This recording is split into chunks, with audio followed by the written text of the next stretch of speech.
குச்சி எடுக்கிறதும் ஒண்ணுதான், அறுக்கிறதும் ஒண்ணுதான்.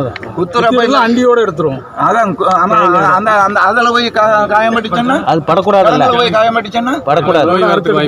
அறுத்து எடுக்கிறது பெஸ்ட். கொலை வரும்போது தான் பார்த்தீங்கன்னா அந்த நோய் தாக்காது. ஏழை ஒண்ணு நோய் தாக்காதரா. நீ வா, கொலை விழுதுற வரைக்கும் வந்து பாரு வா. பண்ணிட்டே இருக்கலாம், பண்ணிட்டே இருக்கலாம். ஐயா சொல்றது பண்ணிட்டே இருக்கலாம். உங்களுக்கு எப்ப தோணுது, ஒரு வாரமா 10 நாளா அந்த ஒண்ணு வேண்டாம். உனக்கு சௌகரியம் இருக்கு. மேலே இது ஸ்ப்ரே எல்லாம் ஒன்றும் பெருசு கிடையாது, பெருசாக கிடையாது. கீழே மாத்திரம் உரம் வச்சுக்கோங்க. மேலும் பண்ணியிருக்கோம், 3 தடவை பண்ணியிருப்பாங்கன்னு நினைக்கிறேன். இல்லை 4 தடவை பண்ணியிருப்பாங்க. மாசத்துக்கு அப்படியே விட்டுலாங்களா, உடைச்சிடணும்.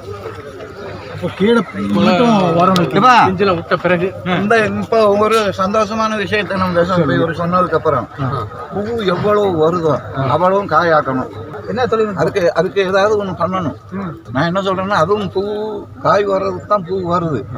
அது நம்ம போடுற தீனி இல்லாம எவ்வளவுக்கு நிக்கணுமோ அவ்வளவோட நின்றுட்டு நீங்க உடச்சிக்கிட்டு இருக்கீங்க. பூரா வர தீனி போட சொல்றேன். முடிஞ்சா அதை பண்ணுவோம்.